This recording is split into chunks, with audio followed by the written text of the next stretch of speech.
Prince Louis is rapidly becoming the favorite royal of all. No one can resist his charming smile. Queen Camilla is taking some time off after stepping in for King Charles III amid his cancer diagnosis. Prince Louis shocked everyone on live television by taking the microphone and leaving Queen Camilla clearly upset. It wasn't just a funny moment, it was a bold move that turned a serious royal event into chaos in front of an audience expecting perfect manners. The young prince's action shocked everyone. Social media exploded with people both applauding and criticizing what happened. Tune in to see what fallout it had on a somewhat royal and very peculiar family. Chandeliers, crowns, and chaos. It was at a significant public event, the kind with glittering gowns, tailored suits, and the kind of atmosphere that screams, "Don't mess up." Yet there Louis was, a child who couldn't care less about royal protocol.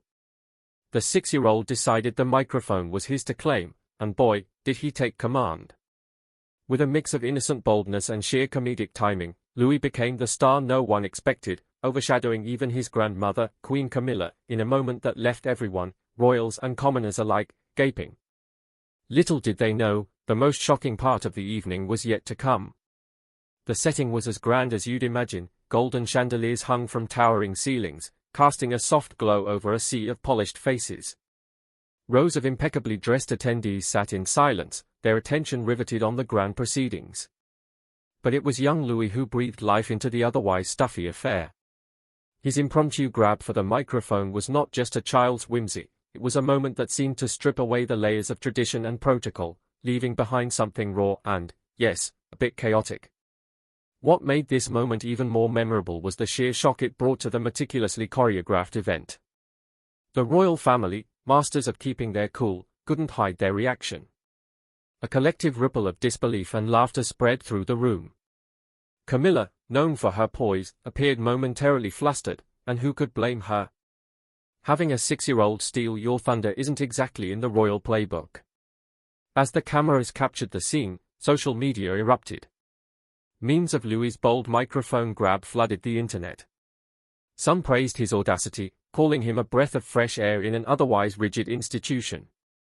Others, however, couldn't help but cringe, seeing the moment as a lack of discipline or control. But isn't that the charm of it? In a world where every royal move is scrutinized, here was a child simply being a child. Louis's antics didn't just steal the show, they overshadowed an event that was meant to highlight the monarchy's unity and tradition. And perhaps that's why this moment resonated so strongly with the public. It was a reminder that beneath the crowns and titles, these are real people, and yes, their kids can be just as unpredictable as anyone else's. This isn't the first time Louis has brought a touch of chaos to royal events.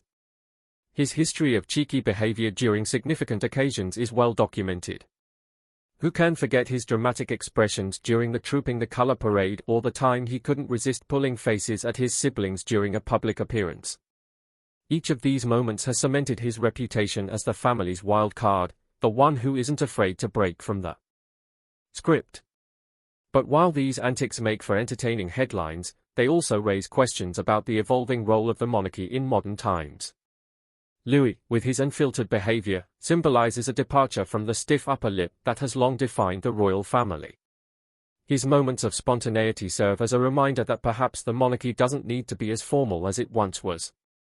Some might argue that moments like these undermine the dignity of royal events, but others see them as a necessary evolution. The monarchy, after all, thrives on public support, and what better way to connect with the people than through moments of authenticity? Louis's antics bring a sense of relatability to the royal family, making them seem less like untouchable figures and more like, well, a family.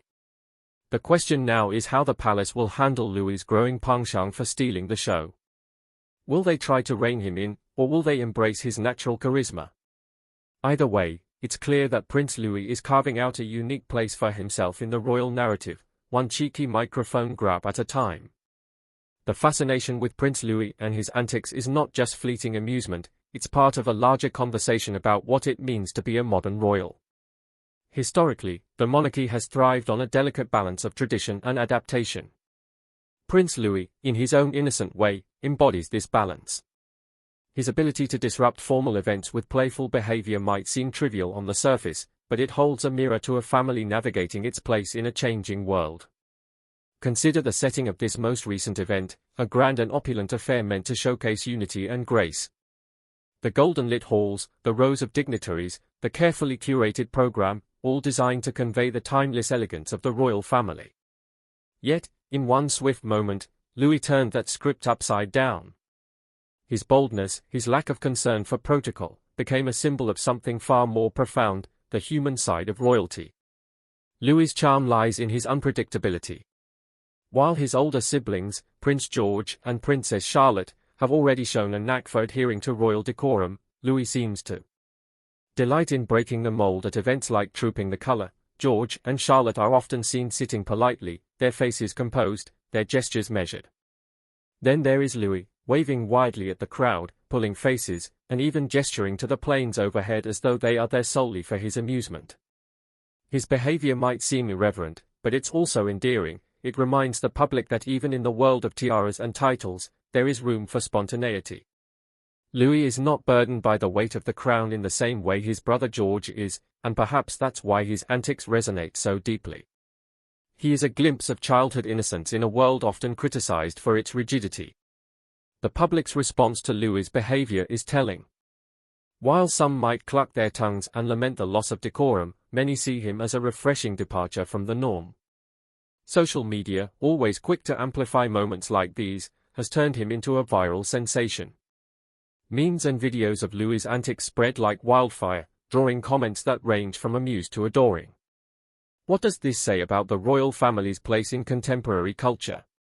For one, it highlights the growing demand for authenticity. In an age where public figures are often seen as distant and out of touch, Louis's unfiltered moments serve as a reminder that even royals are human. His behavior bridges the gap between the monarchy and the public, making the family more relatable to the average person. This relatability is crucial as the royal family seeks to remain relevant. The days when the monarchy could exist as an untouchable institution are long gone. Today, public support is vital, and that support is often built on moments of connection. Louis's antics, while seemingly minor, contribute to this connection in a meaningful way. Of course, not everyone is charmed by Louis's behavior. Critics argue that his antics undermine the dignity of royal events. They point to moments like his dramatic expressions during the Platinum Jubilee as examples of a lack of discipline. But even these criticisms speak to the evolving nature of the monarchy. For centuries, the royal family has been a symbol of tradition and stability. Now, it is also becoming a symbol of adaptability and change. As Louis's antics fade, the story turns to the ancient roots of the monarchy, the birth of Britain's crowns. The British monarchy's tangled web of history begins long before the modern royals we know today. To get a grip on it, let us start with Alfred the Great of England and Kenneth MacAlpin of Scotland, names that pop up often in this sprawling narrative. These two rulers set the foundations for what we now recognize as the United Kingdom, but the story of their descendants and the crowns they wore is anything but straightforward. Back in Alfred's time, England was more of a messy patchwork of smaller kingdoms like Wessex, Northumbria, and Mercia.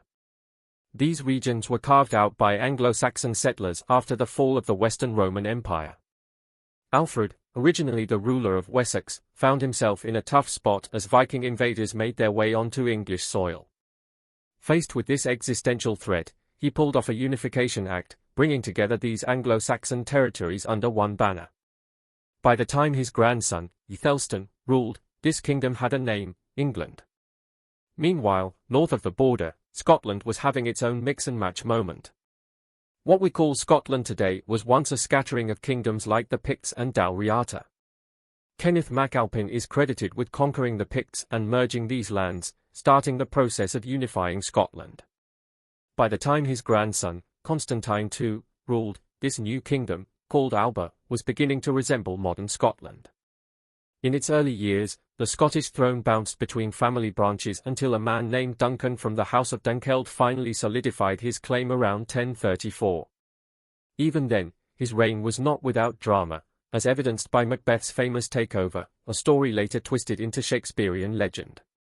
Heading back to England, Aethelstan's legacy continued, but not without hiccups. Succession crises and assassinations peppered the timeline. Edward the Martyr's brief rule ended with his death, only to be followed by Ethel the Unready. Now, Don't let the nickname fool you, unready really meant ill-advised. His reign fed chaos when Sweyn Forkbeard, a Danish king, invaded and took the English throne in 1013. This interruption did not last long, as Sweyn's death led to Ethel's brief return, but not for long. Ethel's son, Edmund Ironside, inherited the throne, only to lose it to Sweyn's son, Knut. Knut's rule marked the North Sea Empire's zenith, spanning Denmark, Norway, and England. The Danish period ended when Edward the Confessor, half English and half Norman, ascended the throne. But Edward's childlessness threw England into yet another succession battle. Harold Godwin's son and William of Normandy both claimed the throne, with William ultimately winning at the famous Battle of Hastings in 1066. This victory earned him the moniker, William the Conqueror, and marked the start of Norman rule in England.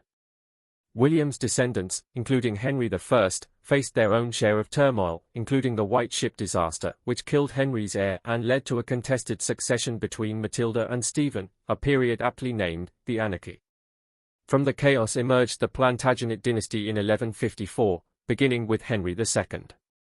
His marriage to Eleanor of Aquitaine brought immense power, uniting English and French territories under one crown. This Angevin empire, however, was more ambitious than practical, and conflicts with France soon followed. Henry's descendants, including Richard the Lionheart and King John, added to the drama. John's reign is notorious for the Magna Carta, which limited royal power and laid the groundwork for constitutional monarchy. By this time, England had also extended its reach into Ireland, though the Irish kingdoms resisted full control. The Plantagenets ruled for centuries, but their line was not free of disputes. Edward III's claim to the French throne led to the 100 Years' War, a series of battles that ended with England losing most of its continental possessions. Meanwhile, back home, the Wars of the Roses erupted, a civil war between the York and Lancaster branches of the Plantagenet family. White roses symbolized York, while red roses represented Lancaster, and the battles tore the country apart. Edward IV of York eventually took the throne but was succeeded by his young son, Edward V, who mysteriously disappeared.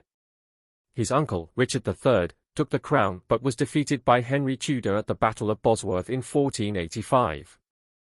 Henry Tudor, or Henry VII, started the Tudor dynasty, bringing an end to the Wars of the Roses by marrying Elizabeth of York, effectively uniting the two warring houses. With the kingdom shaped, Henry VII's lineage brought new twists to history: 6 wives, 2 queens, and a new kingdom.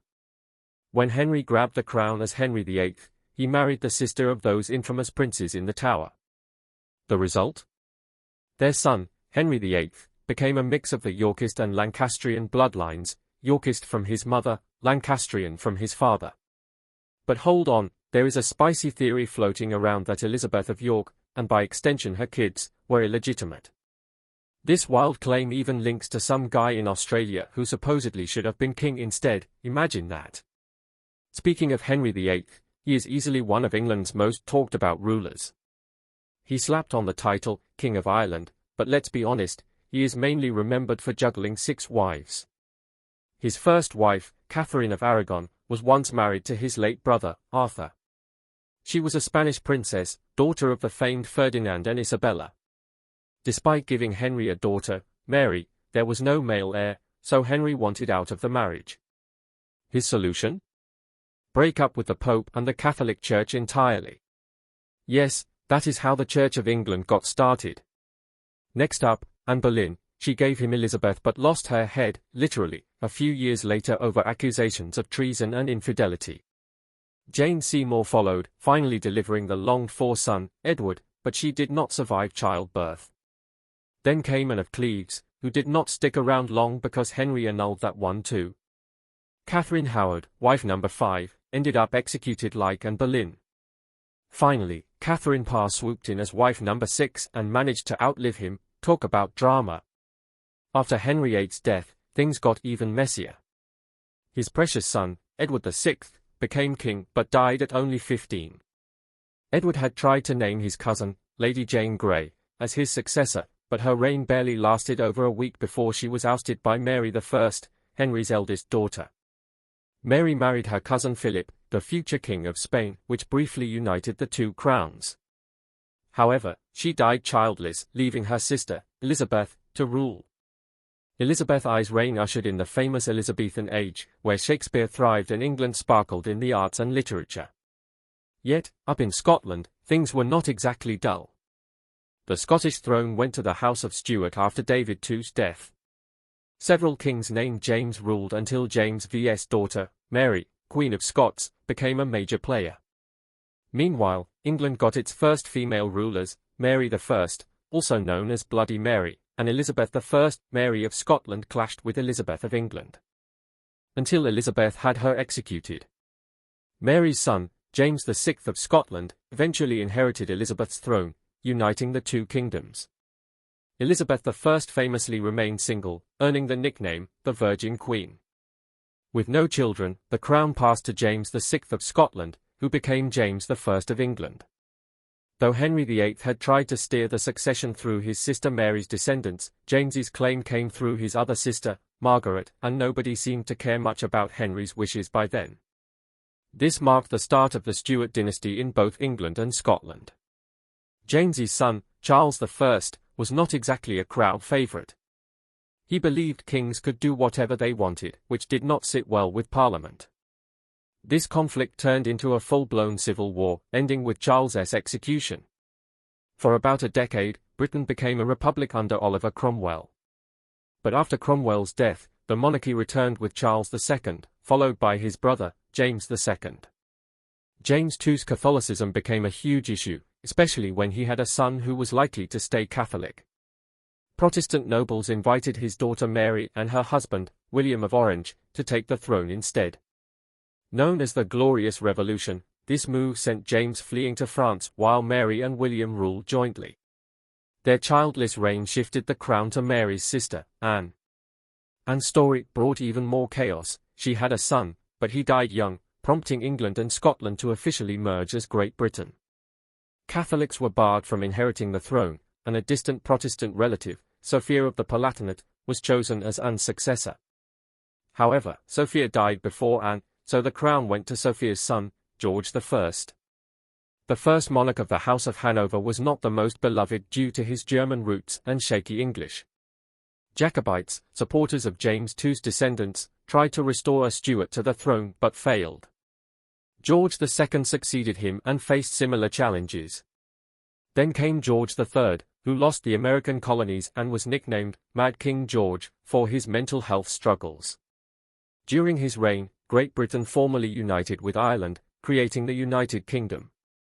George IV followed but left no heir, passing the crown to his brother, William IV. William's niece, Victoria, became queen after him. Queen Victoria's long reign defined an era, overseeing the British Empire at its zenith. She married her cousin, Albert, and their lineage shaped European royalty for generations. The royal house's German connections became awkward during the First World War, prompting George V to rename it Windsor. His son, Edward VIII, abdicated to marry Wallis Simpson, an American divorcee, leaving his brother, George VI, as king. George VI's reign saw the empire shrink as colonies gained independence. His daughter, Elizabeth II, became Britain's longest-reigning monarch, with her son, Charles, now ruling as Charles III. As the British monarchy changes, should it keep old traditions or adapt to fit today's world? Tell us what you think, like, comment, and subscribe for more ideas like this.